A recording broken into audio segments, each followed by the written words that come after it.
앞뒤 인사 나누시겠습니다. 참 잘 오셨습니다.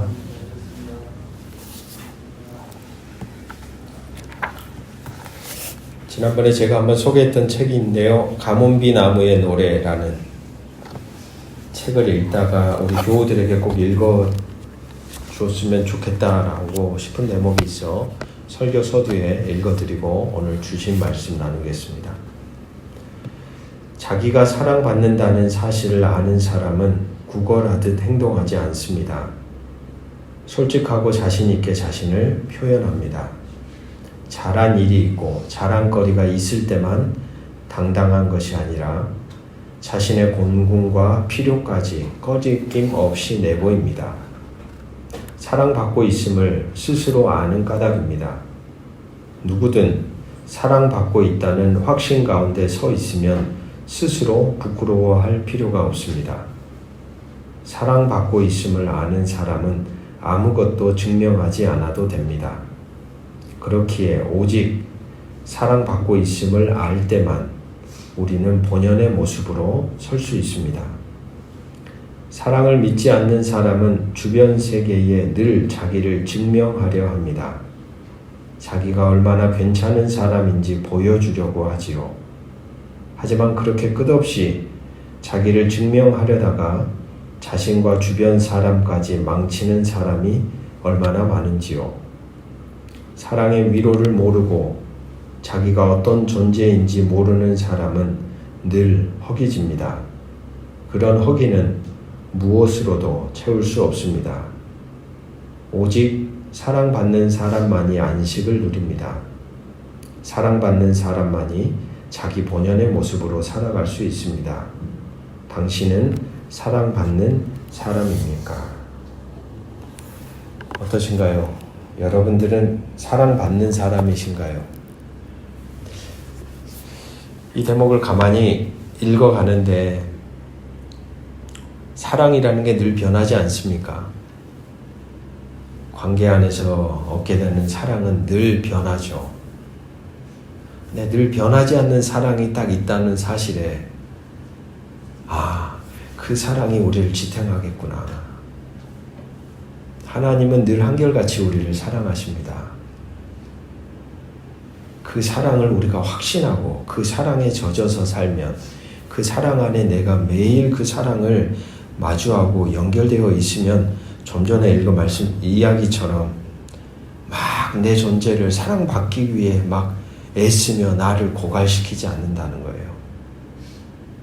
그 본질적인 사랑의 관계가 깨져 있기 때문에 우리는 그것을 다른 무엇으로 메꾸려고 하거든요. 사람들로부터 인정받으려고 하고 사람들이 날 알아주기를 바라고. 근데 이 작가가 써놓은 글처럼 하나님과의 깊은 사랑의 관계가 분명해지고 견고해지고 깊어지면 깊어질수록 우리는 더 이상 사람들의 눈치를 보는 사람이 아니라 하나님이 나를 사랑하시는 모습 그대로 살아갈 수 있게 되겠구나라는 생각이 들었습니다.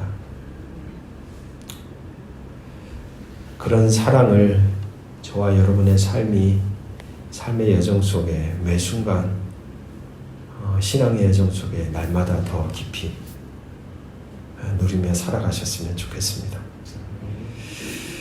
지난주에 우리는 유월절의 사건을 살펴보았습니다. 붉은 피가 문설주에 발린 밤을 지나서 홍해를 건넜죠. 400년 동안 이어지던 채찍 소리가 멈췄습니다. 벽돌을 굽던 손에서 진흙이 씻겨나갔습니다. 노예의 사슬이 끊어지는 아주 감격적인 순간이었습니다. 하지만 바다가 닫히자마자 그 홍해를 건넌 사람들의 눈앞에는 무엇이 보였을까요? 엄청난 10가지 재앙의 사건, 그리고 홍해가 갈라지는 기적. 와 하면서 건넜는데 건너고 나서 딱 보니까 자기들 눈앞에 뭐만 보여요? 메마른 땅, 광야입니다.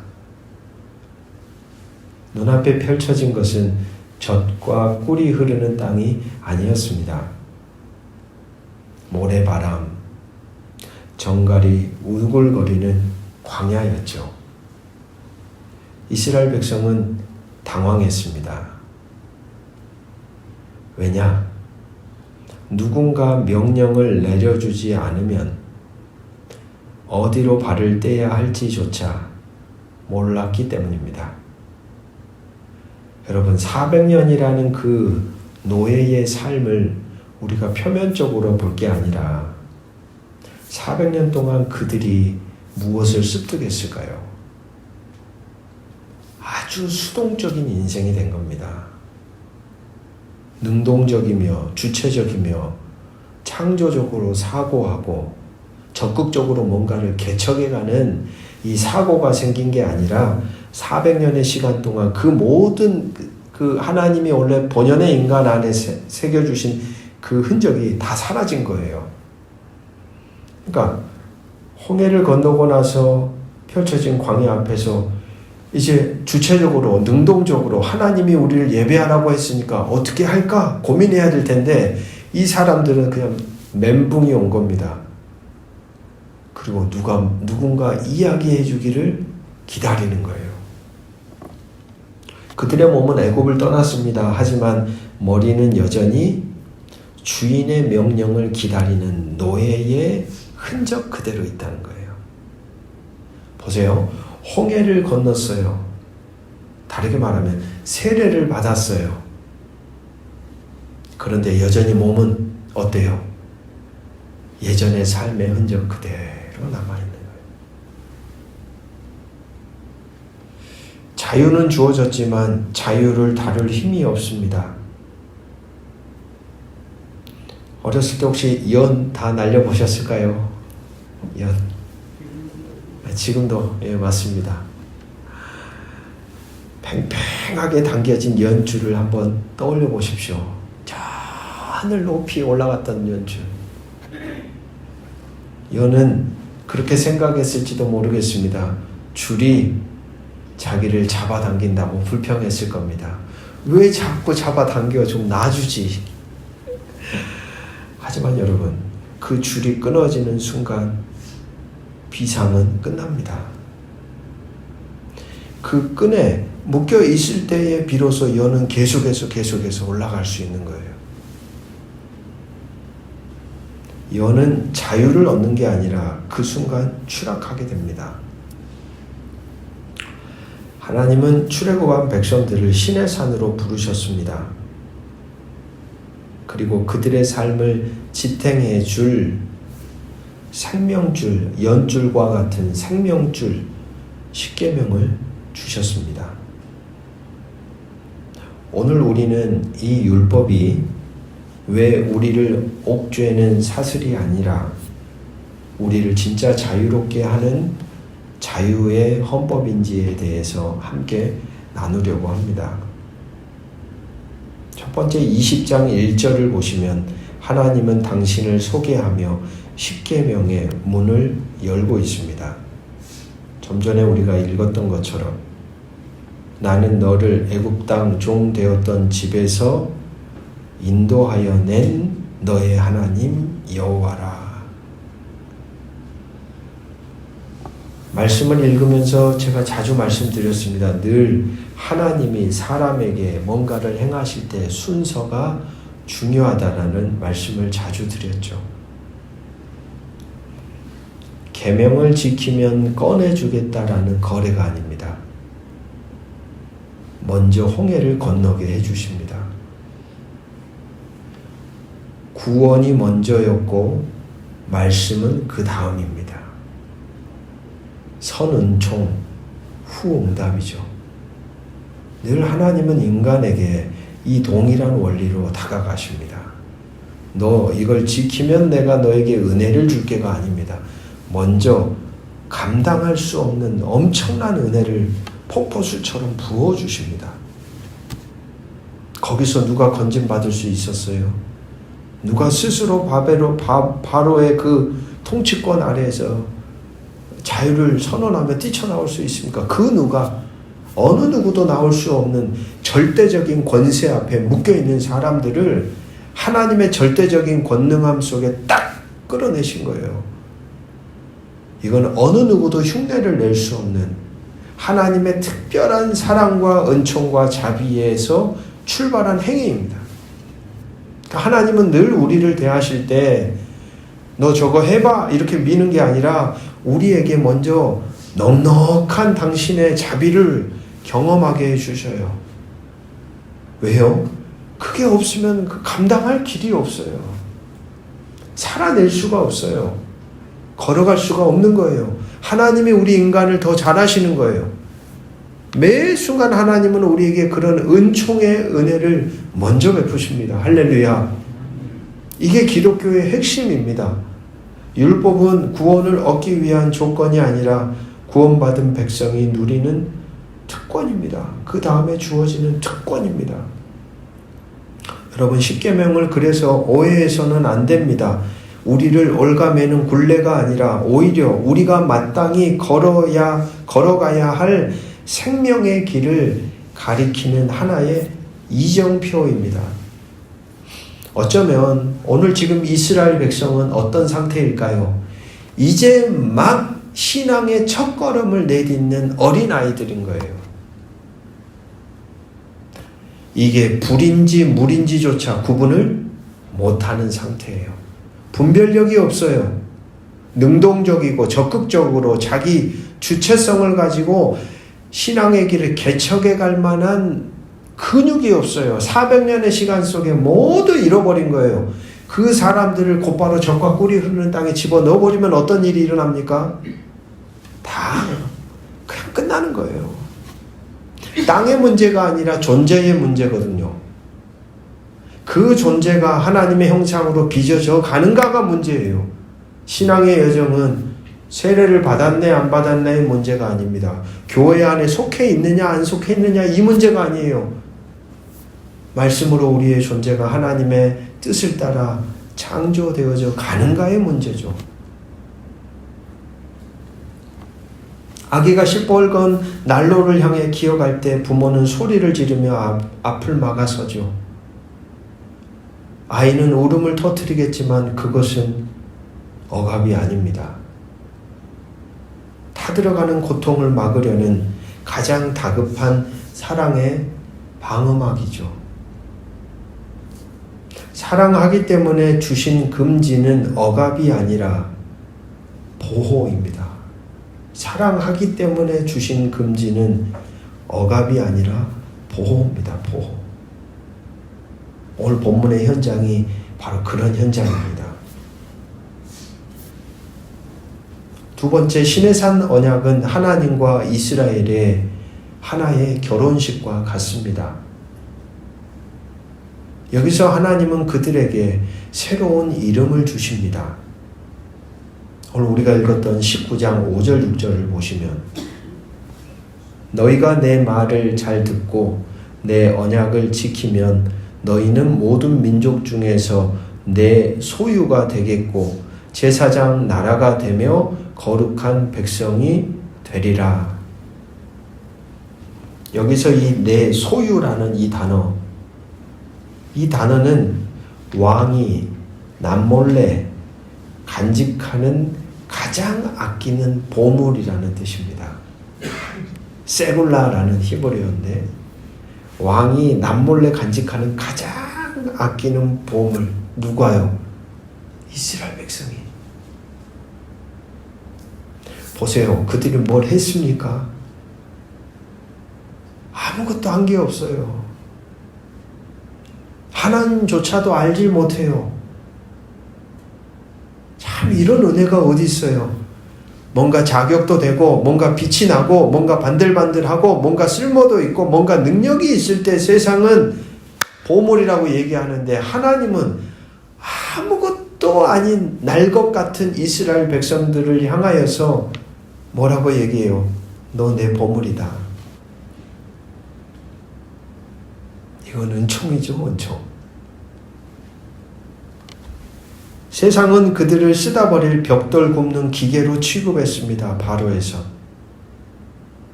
하지만 하나님은 너는 내가 가장 아끼는 보물이다. 같이 한번 고백해 봅시다. 나는 하나님이 가장 아끼는 보물이다. 뭘 해서요? 아니에요. 여러분, 그걸 잊어버리셔서는 안 됩니다. 내가 좀 못하면 그 보물의 선언이 취소돼요? 아니에요.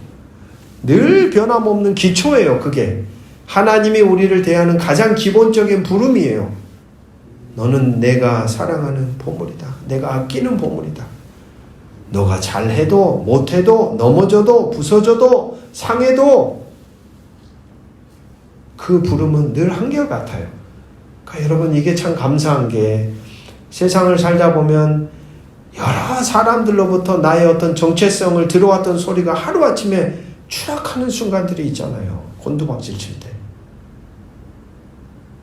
모든 사람들이 나를 대하는 모습이 달라지고 나에 대한 호칭이 변하고 마음이 달라질 때, 다 상실해버릴 때, 늘 마지막 기초돌로 마치 불이 난 건물에서 이렇게 출구가 없을 때 마지막에는 어떻게 해요? 창문으로 뛰어내리잖아요. 그럼 밑에 뭘 받쳐놔요? 에어바운스 같은 걸 쫙 깔아놓는 듯한 느낌이에요. 하나님이 우리가 정말로 출구가 없어서 여기저기 다 치이고 상하고 넘어지고 해서 아휴 이제 모르겠다고 하면서 딱 뛰어내리면 하나님이 거기서 받쳐주는 그 소리가 바로 너는 지금도 내 보물이야 이거예요. 너는 어제도 오늘도 내일도 나에겐 보물 같은 존재야. 우리가 그렇게 존귀한 자들입니다. 그리고 나서 오늘 본문에 제사장 나라의 사명을 주십니다. 제사장이라는 단어는 라틴어로 폰티펙스라고 하는데 그 의미가 뭐냐면 다리를 놓는 사람. 하나님과 세상 사이에 끊어진 다리를 잇는 존재입니다. 우리가 하나님의 법을 따르는 이유는 단순히 벌을 받지 않기 위해서가 아닙니다. 우리의 삶을 통해 누군가가 하나님을 느낄 수 있게 하기 위해서입니다. 그러니까 우리의 존재, 삶의 흔적은 이처럼 엄중하면서도 아주 거룩한 책임이 있는 것이죠. 제사장으로 부르셨다는 의미. 이것이 바로 우리가 짊어져야 할 거룩한 특권입니다. 너를 내가 정말 아끼는 보물이라 부르시고 그리고 뭐라고 또 부르셔요? 제사장 나라로 부르신다는 거예요. 감당할 수 없는 사랑스러운 호칭을 붙여주시고 그리고 더 나아가 이제는 세상과 하나님 사이를 다리를 놓는 존재로 우리를 그 자리에 세우시는 거예요. 그렇다면 율법은 구체적으로 우리의 삶에 어떤 역할을 할까요? 세상은 내 마음대로 하는 것을 자유라고 말합니다. 하지만 그것은 방종입니다. 도도하게 흐르는 강물을 보십시오. 강물이 바다로 힘차게 흘러갈 수 있는 이유가 무엇일까요, 여러분?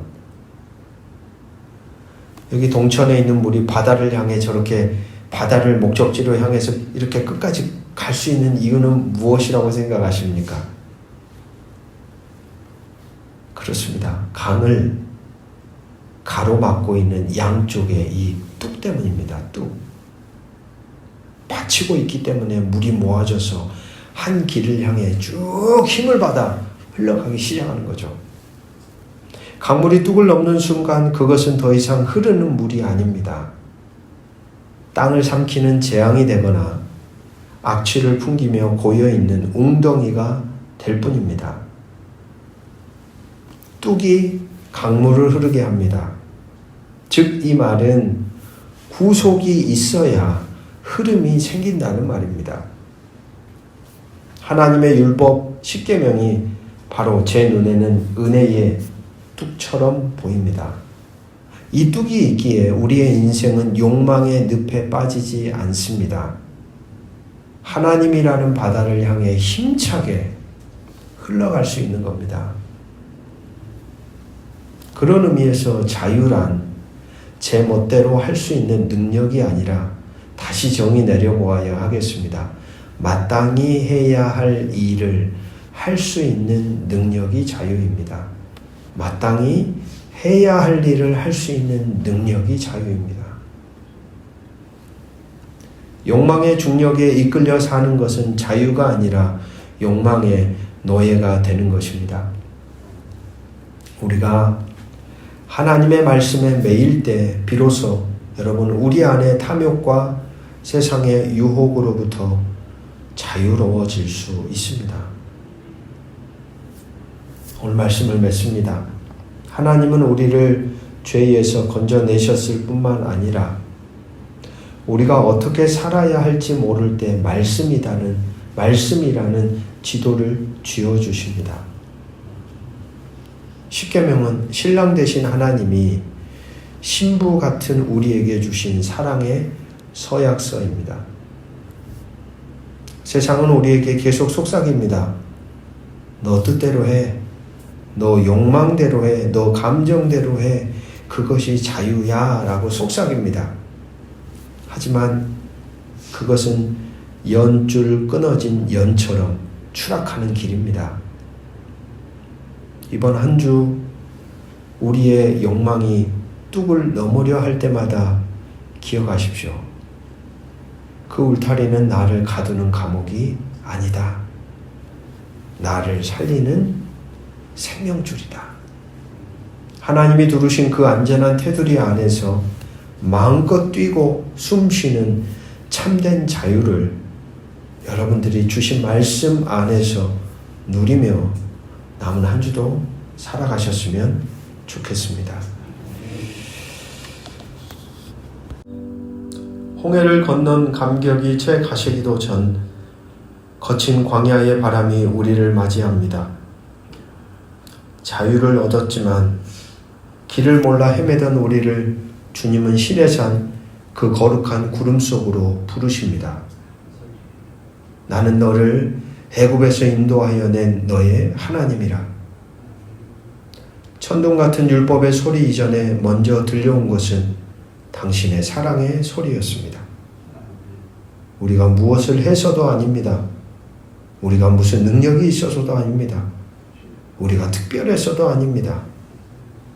이미 우리를 건져내셨기에 주시는 생명의 약속이요 생명의 소리였습니다.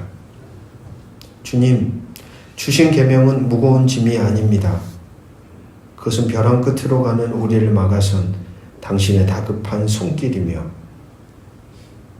때와 시마다 범람하는 욕망의 강물을 막아주는 단단한 은혜의 뚝이 당신의 말씀이었습니다. 이제 우리는 압니다.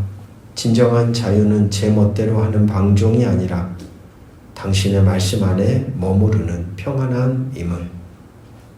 우리를 당신의 보물로 삼아주시고 세상과 당신을 잇는 다리로 세우신 주님, 이제 우리 삶이 세상의 법이 아닌 하나님 나라의 통치를 따라 걷게 하옵소서.